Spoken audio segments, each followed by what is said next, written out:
Assalamualaikum warahmatullahi wabarakatuh. Alhamdulillah, kita panjatkan puji syukur kehadirat Ilahi Robbi yang telah memberikan berbagai nikmat kepada kita semua. Nikmat sehat, nikmat iman, nikmat Islam. Sehingga pada siang hari ini kita bisa berkumpul bersama dalam melaksanakan kuliah 7 menit atau kultum.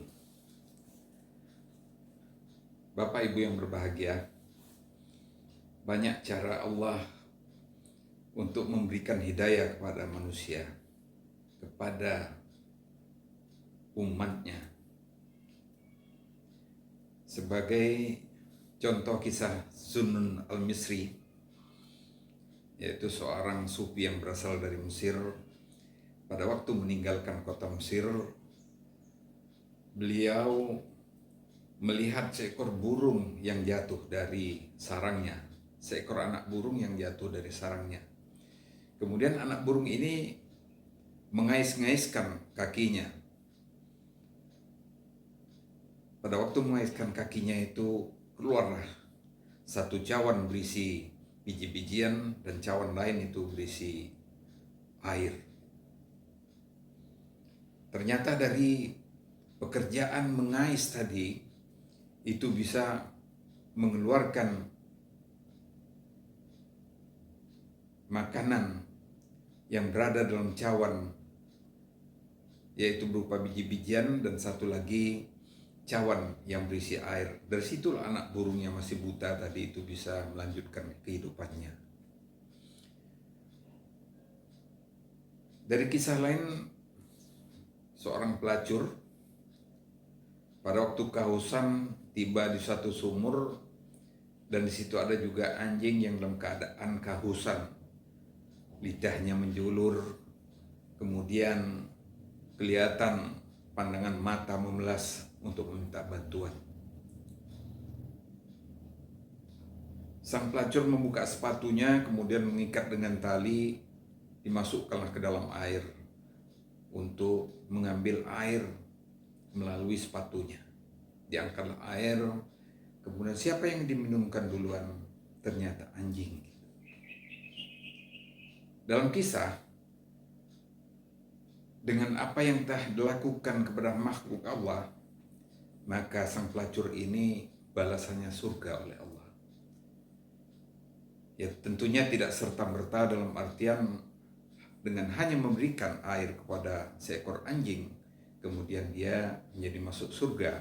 Tapi proses yang dibuat oleh Allah itu, yaitu proses menuju hidayah, dibukakan hidayah oleh Allah, sehingga sang pelacur tadi masuk dalam surganya Allah. Ini kisah-kisah dari para ulama. Kalau kita melihat dari penciptaan manusia, manusia ini memang hampir seluruh dalam dirinya itu air. Pada waktu sperma itu keluar dari seorang ayah, kemudian menuju ovum. Ovum itu 96% air.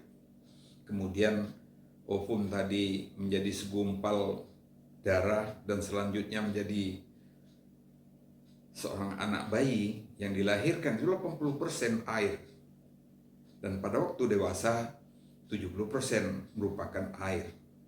Nah, kalau kita kembali kepada otak kita, otak yang hanya sebesar kepalan tangan, 75% mengandung air. Nah, seorang filosof yang bernama Thales sekitar 624 sebelum Masehi sudah berpikir bahwa dengan uji coba, dengan percobaan-percobaan yang ada, menyimpulkan bahwa manusia adalah terdiri dari air dan kembali kepada air.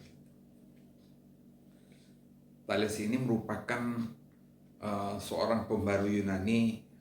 Pada masa itu, para filosof itu menganggap bahwa sesuatu ada mistis di dalamnya.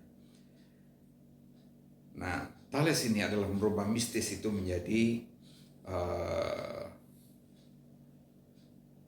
ilmu pengetahuan. Mitos menjadi logos gitu.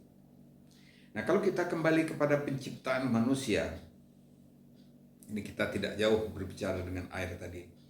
Penciptaan manusia pertama kali yaitu dengan diperintahkannya oleh Allah kepada malaikat-malaikat untuk mengambil beberapa tanah, ada yang warna merah, ada yang warna putih, ada yang warna hitam. Kemudian dikumpulkanlah tanah ini, diciptakan oleh Allah Adam alaihissalam. Nah, karena kesendirian Adam alaihissalam di dalam surga, maka Allah menciptakan Siti Hawa, nenek kita, Siti Hawa dari tulang rusuk seorang laki-laki, yaitu Adam alaihissalam tadi. Selanjutnya,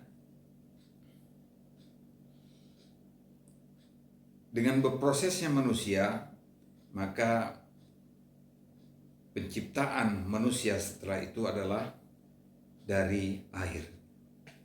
Nah, kalau kita melihat kepada teori Darwin bahwa manusia itu merupakan evolusi dari bentuknya kecil berbulu, kemudian membesar, jadilah manusia ini sekarang ini. Wallahu a'lam bishawab, apakah manusia yang diteliti oleh Darwin ini adalah manusia yang pada waktu diperintahkan oleh Allah pada hari Sabtu itu tidak boleh melakukan aktivitas, melainkan harus taat kepada Allah, tapi mereka membangkang, jadilah mereka kera. Beberapa ayat itu menjelaskan di dalam Al-Quran Al-Karim bahwa mereka yang tidak mengikuti perintah Allah pada hari Sabtu itu, menjadilah mereka itu kera. Tapi dalam satu kisah juga bahwa para ulama juga berpendapat bahwa manusia yang dijadikan kera itu tidak beranak pinak. Jadi tidak ada menurunkan kera-kera yang lain. Kemudian orang yang dijadikan kera oleh Allah itu ya matinya sebagai kera, tapi tidak memiliki anak yang berbentuk kera. Nah, dari sini kalau kita lihat penciptaan manusia itu adalah dari air. Nah, kalau kita berbicara dengan filsafat air, maka air itu merupakan sesuatu yang sangat halus. Air yang berasal dari puncak gunung kemudian mengalir melewati batu besar, tidak akan berhenti perjalanannya walaupun ada batu besar yang menghadang. Tidak akan terhenti perjalanan air. Walaupun dihambat sedemikian rupa, pasti akan mencari jalan yang lebih baik.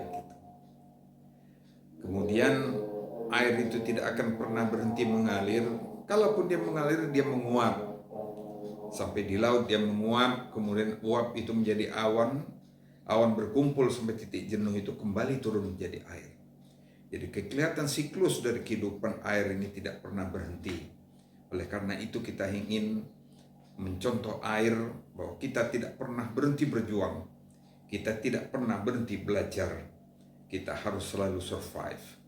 Demikian kuliah 7 menit ini. Wabillahi taufiq wal hidayah. Wassalamualaikum warahmatullahi wabarakatuh.